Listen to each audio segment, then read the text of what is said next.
지난 한 주간 사순절과 함께 고단한 삶을 살아오신 여러분들에게 하나님의 큰 위로와 또 격려가 있기를 축복합니다. 우리는 사순절을 네 번째 주일로 맞고 있습니다. 사순절은 우리에게 특별한 의미가 있다고 매번 말씀드립니다. 하나님과 우리의 관계가 온전히 회복되기 위해 예수님, 당신의 하나뿐인 예수님 아들을 우리에게 보내셔서 십자가의 사랑으로 우리가 다시 하나님과 화해하고 하나님과 함께 동행할 수 있는 삶을 열어주신 의미가 바로 사순절에 담겨져 있습니다. 그래서 오늘은 도대체 하나님과 우리 그리고 예수님의 그 관계를 어떻게 우리가 이해할 것인가, 그래서 제목을 특별한 관계라고 함께 정해보았습니다. 오늘은 관계에 대한 말씀인데요, 서양 속담에는 이런 말이 있다고 합니다. 인생은 관계의 다발이다. 뭐라고요? 인생은 관계의 다발이다. 멋진 표현 아닙니까? 우리 인생은 모든 관계가 이루어지는 마치 꽃다발과 같은 막 묶여있는 그런 거라는 거예요. 관계를 떼놓고 우리 인생을 논할 수 없다는 뜻이죠. 그래서 사람은 관계를 위한 만남의 실존이다, 이렇게 또 얘기를 하는 것 같습니다. 우리 인생은 이렇게 만남으로 가득 차 있고 모든 관계를 맺고 살아가는 것이죠. 그러나 우리에게 가장 좋은 만남이 있습니다. 우리에게 정말 이것보다 더 좋은 만남이 있을 수 없는 만남이 있는데, 그 만남은 바로 우리가 예수님을 만난 그 만남인 것으로 믿습니다. 예수님을 만난 것은 우리에게 그냥 너무나 좋은 일이 되었죠. 그리고 그 만남으로 인해 우리는 예수님과 특별한 관계가 되었습니다. 특별한 관계는 그 안에 특별함이 있기 때문에 더 중요합니다. 하나님께서 참 사람이 되셔서 이 땅에 오신 예수 그리스도가 죄 속에 빠져 있는 우리를 만나 주셨기 때문에 특별한 의미가 있고, 그래서 오늘 우리에게는 예수님과 우리의 관계, 하나님과 우리의 관계가 특별한 관계인 줄을 믿습니다. 하나님께 죄를 지은 나를 다시 하나님과 화해할 수 있도록 해주신 예수님, 그 예수님께서는 이제 너희들이 이런 특별한 관계를 하나님과 예수님과 맺었으니 이제 사람들과 특별한 관계를 통해서 하나님의 나라를 성취해 가라, 이렇게 복음서에서 말씀하고 계시는 거예요. 이제 우리는 하나님의 나라, 하나님과 특별한 관계를 가진 그런 하나님의 사람들로서 이 세상에 화해와 용서 그리고 하나님의 나라를 완성해야 될 그런 의무가 있다는 것을 기억하시기 바랍니다. 그래서 그 출발이 바로 특별한 관계로 여러분이 이 세상에서 나아가야 되는 줄 믿습니다. 그것은 뭐예요? 전도를 해야 되죠. 전도. 지금까지 교회들은 다양한 전도의 방법으로 사람들과 만남을 가졌고 관계를 이루어갔지요. 여러분 기억나는 전도 방법 중에 혹시 이건 좀 특별한 전도 방법이야 기억나는 거 있습니까? 예전에 우리 노방전도 많이 했죠. 길거리에서 사람들 만나서 사형리도 전해주기도 하고, 예수 믿으세요, 천당 뭐예요? 예수 천당, 불신지옥 뭐 이런 것도 하면서 노방전도도 했었죠. 또 혹시 붕어빵 전도라고 아세요? 붕어빵을 열심히 구워서 전도하고 예수 믿으세요 하는 분들, 또 물티슈 전도 아시죠? 물티슈 받아보시면서 전도하는 사람들, 심지어는 칼갈이 전도 혹시 아세요? 칼갈이 전도 막 세미나도 하더라고요. 칼을 갈아주는 거예요. 요새 칼 갈아주는 데가 없잖아. 그러니까 칼 갈아주는 데를 찾아가서 일반 가정집에 가서 칼을 갈아준다고 하고 복음을 전하는 것, 그런 전도 방법이 있죠. 그런 전도 방법이 참 훌륭한 것 같기는 해요. 그렇죠? 그런데 저는 개인적으로 그런 전도 방법보다 이 관계를 통한 전도가 가장 중요하다고 생각합니다. 사람과 만나고 그 관계를 통해서 서서히 그 관계를 통해 복음이 전해가는 것이 중요하다고 생각합니다. 우리가 사람을 처음 만나고 그 첫 만남이 굉장히 중요하죠. 그리고 그 만남을 통해서 서로 인격적으로 교감을 나누고 또 인격적으로 올바른 관계가 형성이 된다면 아마 그 관계를 통해서 복음이 스르르 저절로 스며들 거라고 저는 생각을 합니다. 이 모범을 우리 예수님께서 우리에게 보여주신 것을 성경에서 우리는 확인할 수 있습니다. 예수님은 일단 사람들에게 붕어빵이나 물티슈를 전해주시지는 않았어요. 그죠? 일단 사람들을 만나셨어요. 그리고 그 만남부터 우리 예수님은 시작을 하셨고, 그리고 그들을 그냥 우리 교회 성원으로 채울 어떤 대상으로 목적으로 만나지 않으셨고, 그를 인격적으로, 그 사람들을 인격적으로 만나셨어요.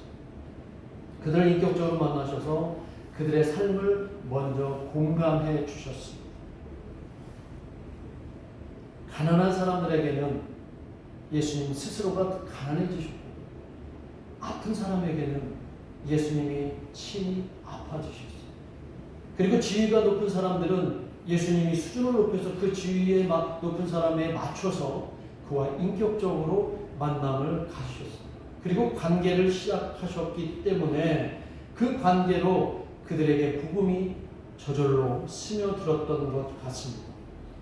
이렇게 복음은 관계를 통해서 들어갈 때 오히려 단단해지는 것을 우리는 성경을 통해서 알아요. 칼가리 전도나 붕어빵 전도도 좋지만 인격적인 만남과 그 이외에 이루어지는 관계를 통해서 그에게 복음이 들어간다면 이것이 바로 복음 전도의 본질이라고 저는 믿습니다. 그래서 어느 상당히 오래전인데 이런 이유로 인해서 새로운 신학의 분야도 나왔어요. 그게 바로 관계신학이라고 하는 분야도 나왔어요. 관계신학이 뭐냐면 이 관계 속에서 복음의 본질을 찾으려고 하는 그런 노력이나 시도라는 거예요. 책이나 이론보다도 더 중요한 것은 사람과 만나서 그 관계 속에서 복음의 본질을 사람들과 함께 나누고 찾고 하는 것이 바로 관계신학이라고 합니다. 그리고 그 안에서 하나님의 뜻이 무엇인지 깨닫게 된다는 거예요. 오늘은 저는 이런 관점에서 오늘 저와 여러분이 읽은 이 빌레몬서를 함께 바라보면서 여기에 놀라운 감동 포인트가 있다는 것을 여러분에게 소개를 하려고 합니다. 빌레몬서는 특별한 관계에 놓인 사람들의 이야기입니다. 그런데 이 관계 속에서 우리는 하나님의 구속사를 깨닫게 돼요. 그러니까 바울이 빌레몬이라고 하는 사람에게 이 편지를 마지막으로 자신의 그 바울 서신 맨 마지막에 쓰는 이유는 바로 이걸 통해서 하나님과 우리와의 관계를 새롭게 정립시켜주고 그 안에 구속사의 의미를 깨닫게 해주기 위해서 이걸 썼다는 거예요. 바울과 빌레몬 또 오네시모 이 세 사람의 특별한 관계가 이미 우리가 맺고 있거나 또 앞으로 맺을 그런 특별한 관계인 것을 먼저 마음에 여러분들이 생각하시면서 이제 말씀의 내용을 한번 같이 살펴보려고 합니다. 여러분, 빌레몬서는 3명의 등장인물이 나옵니다. 첫 번째 누구겠어요? 첫 번째 누가 나옵니까? 바울이 나오겠죠. 그 다음에 편지를 쓴 바울이 나오고 그 다음에 편지를 읽게 될 빌레몬이라고 하는 사람이 나옵니다. 그 다음에 그 사이에 바울이 계속 언급하고 있는 한 사람 또 누구? 오네시모라고 하는 사람. 이 세 사람이 사실은 이 빌레몬서에 등장하는 3명의 등장인물입니다. 이 편지를 쓰는 사람은 바울이고 이 편지를 받게 되는 이 빌레몬이라고 하는 사람, 이 사람은 오네시모라고 하는 사람과 굉장히 불편한 관계에 있는 사람이에요. 아마 빌레몬서를 아마 읽어보신 분들은 아실 텐데 이 빌레몬과 오네시모의 관계는 주인과 노예의 관계였었어요. 그런데 그 오네시모가 지금은 예수 믿고 회심해서 감옥에 있는 바울 곁에서 바울을 돕고 있는 조력자로 있는 그 오네시모가 그 이전에는 빌레몬이라고 하는 사람의 노예로 있다가 빌레몬에게 피해를 끼치고 도망친 노예예요. 그에게 아마 돈을 훔쳤던 것 같아요. 재물을 훔치고 도망쳐서 떠돌다가 바울을 만나서 구원받고 이제는 바울 곁에서 바울을 협력하는 그런 노예로 있는 지금 존재입니다. 그러면 빌레몬은 누구냐? 빌레몬은 이방인인데 바울의 전도를 받고 그가 예수님을 믿게 되고 그가 믿음이 점점 커져서 이제는 골로새 교회의 사역자로 있는 위치입니다. 그러니까 노예도 부릴 줄 알고 노예도 거느릴 수 있는 그런 어떤 그 사회적 지위도 있는 반면에 바울에게 전도받고 예수 믿고 골로새 교회의 사역자로 지금 현재 있는 상태라는 거죠. 그런데 빌레몬과 오네시모가 그런 불편한 관계에 놓여 있는 거예요. 당시로서는 상상할 수 없는 일이 그 둘 관계에 있는 거예요. 당시에는 노예가 함부로 도망쳤다고 하면 그 도망친 노예는 누구라도 잡아서 사살을 할 수 있어요. 그러니까 죽일 수도 있고 함부로 할 수도 있는 그런 위치였고, 그리고 당시에는 노예가 주인에게 이렇게 할 수 없는 상태예요. 이 빌레몬은 얼마나 분노가 심했을까요? 그런데 어느 날 이 바울이 오네시모와 빌레몬의 관계, 불편한 관계에 대한 얘기를 들었던 모양입니다. 그 얘기를 듣고 나서 바울은 고민이 깊어졌습니다. 자기 주인에게, 노예인 오네시모가 자기 주인에게 피해를 끼치고 도망쳐 있는 그 자가 바로 자기 옆에 있는 오네시모라는, 당시로서는 이거 바로 고발을 하면, 로마 당국에 고발을 하면 이건 붙잡혀가서 바로 그 자리에서 아니면 처형당할 수 있는 그런 위치에 있는 사람이에요. 그리고 골로새 교회의 그 빌레몬은 아주 든든한 사역자로 지금 골로새 교회를 담당하고 있는데 이 오네시모와 빌레몬 사이에 이 사실을 알고 바울은 깊은 고민을 갖고 있는 거예요. 이 상황을 어떻게 해야 될까 고민하다가 어느 한쪽을 두둔할 수 없는 상황이죠. 만약에 오네시모를 두둔했다가는 빌레몬이 실족할 수도 있고, 빌레몬을 두둔했다가는 오네시모가 실족할 수도 있고, 이런 상황에서 바울은 하나님이라면 또 예수님이라면 어떻게 이 불편한 관계를 해소하고 특별한 관계로 만들 수 있을까? 아마 깊은 묵상과 또 묵상을 했던 것 같습니다. 그리고 오랜 깊은 고민과 묵상 끝에 바울은 빌레몬에게 이렇게 아름다운 거룩한 편지를 쓰기로 한 것입니다. 오늘 바울이 빌레몬에게 쓴 편지의 핵심은 뭐냐면, 빌레몬아, 오네시모를 그만 용서해주고 그를 이제 노예의 신분에서 자유인으로 해방시켜 주었으면 좋겠다. 그래야 이 오네시모가 나를 위해서, 하나님을 위해서, 주님을 위해서 더욱더 잘 섬길 수 있지 않겠느냐. 이 내용이 바로 오늘 빌레몬서에 빌레몬에게 보내는 편지의 핵심이라는 거예요. 그런데 제가 주목하고 싶은 것은 뭐냐면, 바울이 빌레몬에게 편지에 담은 태도, 빌레몬을 대하는 그의 태도와 말 속에 담겨있는 그의 태도에서 기존의 그런 불편한 관계를 해소하는, 푸는 방식과는 전혀 다른 방법으로 이 불편한 관계를 풀어낸다는 거예요. 이런 바울의 방식을 통해서 우리도 우리의 삶 속에서 불편한 관계들을 풀어내면 어떨까? 그것을 저는 발견하게 되었습니다. 오늘 본문에 보면 바울은 빌레몬보다는 분명히 우위에 있는 위치라는 것을 확인하잖아요. 그죠? 오늘 본문에 보면 나이도 훨씬 많고, 그 다음에 이 빌레몬이 그 사역자가 될 수 있는 그 시작을 열어준 분이 누구예요? 바울이잖아요. 그러면 바울이 이 빌레몬에게는 어떤 거예요? 신앙의 은사가 되시, 은사. 그리고 당시로서 바울은 이방인의 사도로서 권위가 대단했을 텐데, 오늘 바울이 보여주는, 빌레몬에게 보여주는 이 편지글 안에 보면은 전혀 우위에 있다는 게 느껴지지가 않아요. 강압적이지도 않고, 그리고 막 심하게 그에게 뭔가 푸시하지도 않아요.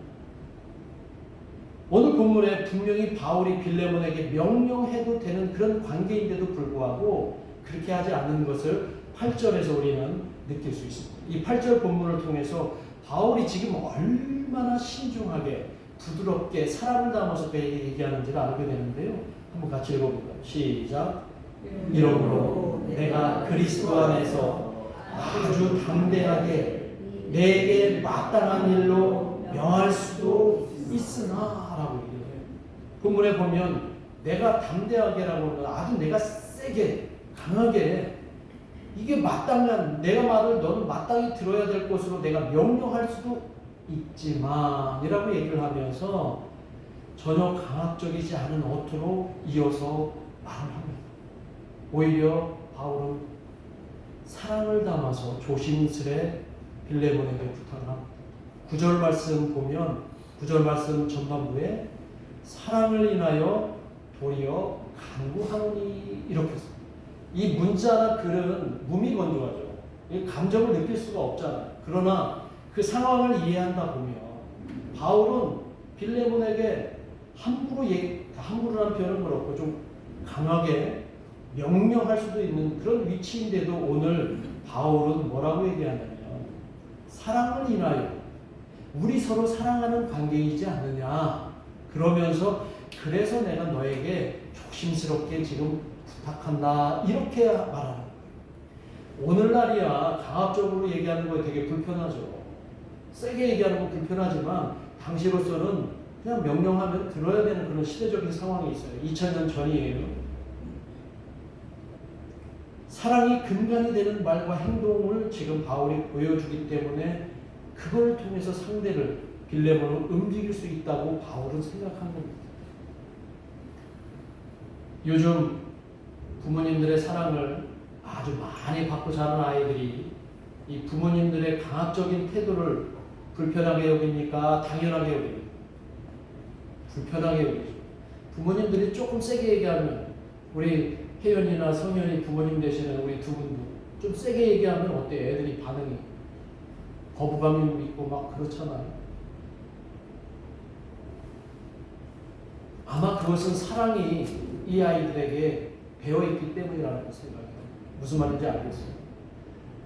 예의가 없어진 게 아니라 부모의 사랑을 계속 받고 있기 때문에 강압적이거나 자신들의 불편한 감정을 건드리지 않기를 바란다고 하는 것. 그게 어쩌면 모든 사람들의 똑같은 그런 마음 아닐까요? 누구나 강압적인 태도나 말에는 불편합니다. 그렇죠? 뭐 예를 들어서 만일 제가 목사인 제가 여러분에게 여러분 강압적으로 제발 주일날 좀 빠지지 좀 마십시오. 좀 신앙생활 좀 똑똑히 좀 하십시오. 응? 라고 얘기를 했는데 벌써 얼굴들이 싸하지 않습니까? 그렇죠? 아마 이렇게 강하게 얘기하면 역효과가 날 것 같아요. 저는 충분히 역효과를 경험도 많이 해봤습니다. 오늘 본문에서 얘기하려고 하는 것은 그런 태도보다 다른 방법, 우리가 더욱더 사랑하는 관계, 특별한 관계로 가기 위해서는 바울이 보여주는 그런 태도가, 그런 말과 행동이 우리에게 필요하다는 것을 제가 알려드리려고 하는 거예요.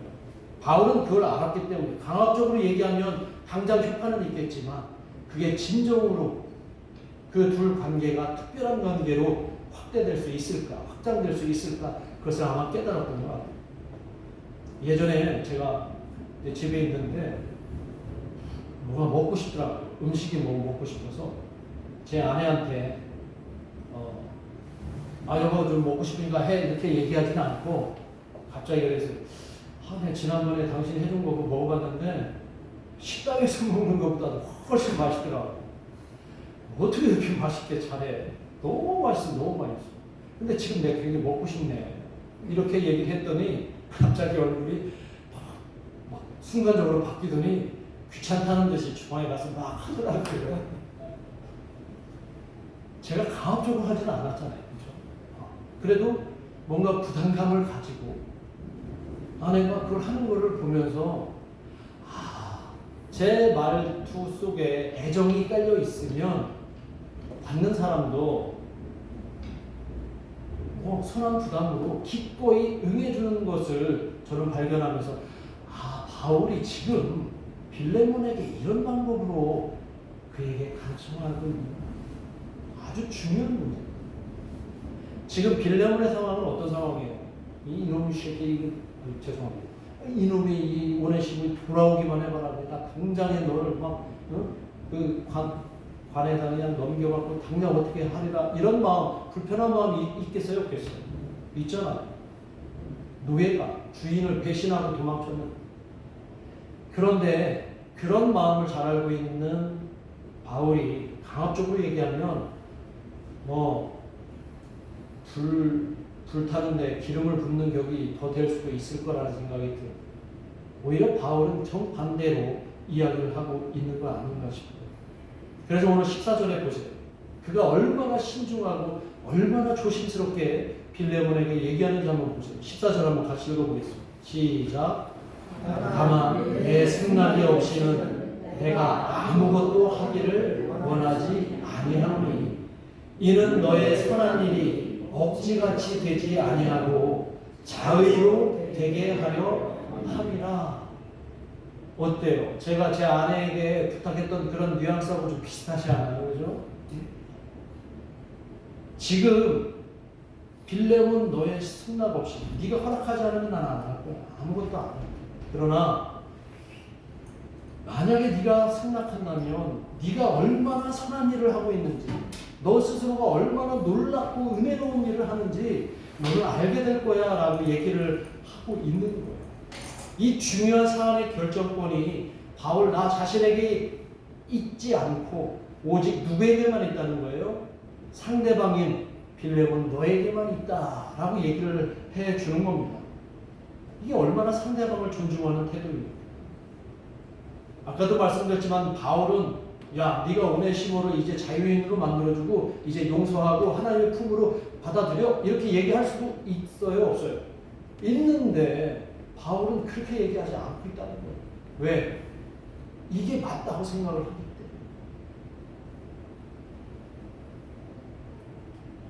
강압적으로 요구해도 들어줘야 할 그런 관계인데도 불구하고 바울은 사랑을 담아서 그에게 정중하게 부탁을 합니다. 아마 이 편지를 읽는 순간에 막 빌레몬은 부탁했어요. 마음이 활짝 열렸을 겁니다. 이런 조심스러운 바울 선생님, 바울 사도의 이런 편지글에 그는 너무 어쩔 줄 몰라 했을 겁니다. 우리가 여기서 주목해야 될 것은 상대방의 마음을 열려면 어떻게 해야 될까요? 먼저 내 마음을 여는 거예요. 내 마음을 바꾸는 거예요. 바울은 함부로가 아니죠. 단호하게 강력하게 얘기할 수 있는 위치이고 바울이 어떤 사람입니까? 굉장히 자존심이 센 사람이에요. 그리고 바울은 굉장히 당시로서는 상상할 수 없는 높은 위치에 있는 사람인데 그가 그것을 다 내려놓은 거예요. 자존심도 내려놓고 또 우월감도 다 내려놓고 마음을 열고 상대방을 존중하면서 이렇게 조심스럽게 접근했더니 이 빌레몬이 마음을 열었을까요? 안 열었을까요? 열었겠죠. 그러니까 이게 성경이 기록됐겠죠. 만약에 안 열었고 바울 사도의 그 간청을 거절했으면 성경에 기록됐을까요? 안 됐을까요? 안 됐겠죠. 그렇죠? 상대의 마음을 열기 위해서 바울은 자기 마음을 먼저 열었던 것, 이것이 바로 특별한 관계로 나아가는 노력이고 그게 바로 출발이라고 하는 것을 오늘 말씀을 통해서 알려주는 겁니다. 충분히 일방적인 관계임에도 불구하고 먼저 자신을 내려놓고 마음을 열면 그때부터 상대방은 이제 이해관계가 아니라 무슨 관계가 될 수 있는 거예요? 특별한 관계가 되는 것입니다. 여러분들 이제 상대방의 입장에서 한번 말해보기를 시작하기를 간절히 부탁드립니다. 내 생각난다고 먼저 얘기하지 말고 상대방의 입장을 먼저 생각해서 그를 위해서 가장 필요한 게 어떤 것인지 생각하고 얘기를 한번 해보시기 바랍니다. 그러면 누구라도 그 얘기를 듣는 상대방은 마음을 열게 될 것이라고 저는 믿습니다. 아마 빌레몬은 이 편지를 읽으면서 눈물이 막 흘러내렸을 거예요. 그리고 편지를 직접 들고 온 이 편지를 누가 들고 온지 아세요? 오네시모가 들고 왔습니다. 이 편지를 들고 온 이 오네시모를 어떻게 했을까요? 흐르는 눈물과 함께 끌어안았을 것 같아요. 이게 바로 특별한 관계로 변화된 거죠.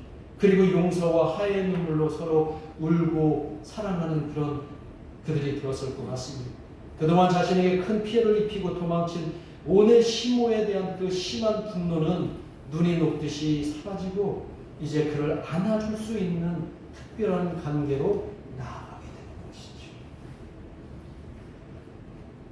바울은 아마 이 편지를 쓰면서 이런 결말, 해피엔딩으로 끝날 거라는 것을 아마 염두에 충분히 뒀을 거예요. 왜냐하면 그것은 자기가 받은 그 은혜 때문에 더더욱 그랬을 거라고 생각을 합니다. 자기와 빌레몬 그리고 오네시모 이 세 사람의 특별한 관계를 자기는 하나님과 바울과 예수님에서 찾았을 것 같아요. 하나님을 배신하고 도망친 우리가 죄인이 구원받기 위해서 다시 회복되기 위해서 하나님이 스스로 사람이 돼서 이 땅에 오셔서 하나님과 우리 사이에 중재하시고 중보하셔서 하나님과 우리가 이제 서로 끌어안고 사랑할 수 있는 특별한 관계로 만들어주신 그 구속사의 은혜가 바로 이 바울에게는 분명히 있었던 것이죠. 바로 이 방법으로 빌레몬과 오네시모를 서로 화해하고 용서하게 하면 되겠구나 그렇게 생각하지 않았을까 생각을 하게 됩니다. 이게 바로 사랑으로 특별한 관계가 되는 것이라고 생각을 합니다. 주님의 사랑으로 우리가 특별한 관계가 되었습니다. 그리고 그 특별한 관계가 될 때 우리는 누구를 용서하지 못하겠습니다. 우리가 그런 특별한 관계 속에 있는 우리는 이제 모든 사람들을 용서할 수 있기를 주님의 이름으로 축복합니다.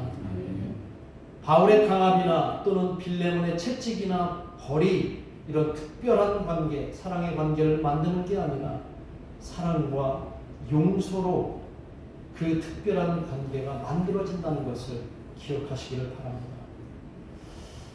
자, 이렇게 빌레몬에게 용서받은 오네시모는 어떻게 됐을까요? 그 이후에 자유인이 되었을까요? 안 되었을까요? 노예에서 자유인이 되었겠지요. 그리고 그 자유인이 된 오네시모는 그 이후에 어떤 삶을 살았을까요? 성경에서 나옵니다. 오늘 골로새서 4장 9절의 말씀을 보면 바울이 골로새 교회에다가 편지를 쓰는 내용이에요. 골로새 교회 전체를 향해서 쓰는 편지글에서 바울이 이렇게 고백을 합니다. 한번 읽어볼까요? 골로새서 4장 9절 말씀 시작. 신실하고 사랑을 받는 형제 오네시모를 함께 보내노니. 누구를 보내고 있어요? 그 노예가 아니에요. 빌레몬에게 용서받은 이 오네시모가 이제 사역자가 돼서 골로새 교회로 당당하게 가는 거예요. 은혜 아닙니까? 아멘 소리가 안 들리는. 이게 너무 놀라운 사실 아니에요? 심지어 그는 골로새 교회에서 유력한 사역자가 될 뿐만 아니라 에베소 교회의 감독이 됩니다. 노예가. 감독. 당시에 에베소 교회의 감독이 됐다는 얘기는 가톨릭으로 얘기하면 총주교가 됐다는 거예요. 대단하지 않습니까? 특별한 관계, 사랑과 용서를 통해서 특별한 관계 속에 머문 그 오네시모가 이렇게 하나님이 쓰시는 귀한 종이 되었던 것입니다. 이제 말씀을 맺겠습니다. 우리 인생은 늘 사람들과 관계를 맺으며 살아갈 수밖에 없는 그런 존재인 것을 우리는 압니다. 그렇다면 이제 이해관계에서만 머물지 마시고 특별한 관계를 맺을 수 있도록 날마다 바울과 빌레몬과 오네시모가 보여주었던 그 아름다운 사랑과 용서의 관계를 통해서 모든 사람들과 특별한 관계를 맺어가시는 여러분이 되시기를 주님의 이름으로 축복합니다. 이번 한 주간 여러분 만나는 사람들과 여러분들과 관계하는 모든 사람들에게 바로 이 특별한 관계의 놀라운 은혜를 함께 누리시기를 간절히 소망합니다. 기도하겠습니다. 우리 함께 기도하겠습니다. 여러분은 주변 사람들과 어떤 관계를 맺고 계십니까? 나에게 이익이 되면, 나에게 손해가 되면 이런 것 따지는 이해관계만 맺고 계십니까? 아니면 예수님이 하나님과 우리를 화해시켜 주셨던, 그래서 특별한 관계가 되게 하셨던 그런 마음으로 사람들 속에서 관계를 맺고 계십니까? 여러분에게 서운하게 하고 여러분에게 손해를 끼친 사람들이 있다면 이제 특별한 관계로 그들을 용서하시고 사랑하시고, 그래서 하나님 놀라운 은혜 가운데 하나님 나라를 완성해가는 여러분이 될 수 있기를 간절히 바라시면서 이 시간 함께 기도하겠습니다. 하나님 아버지, 오늘 우리는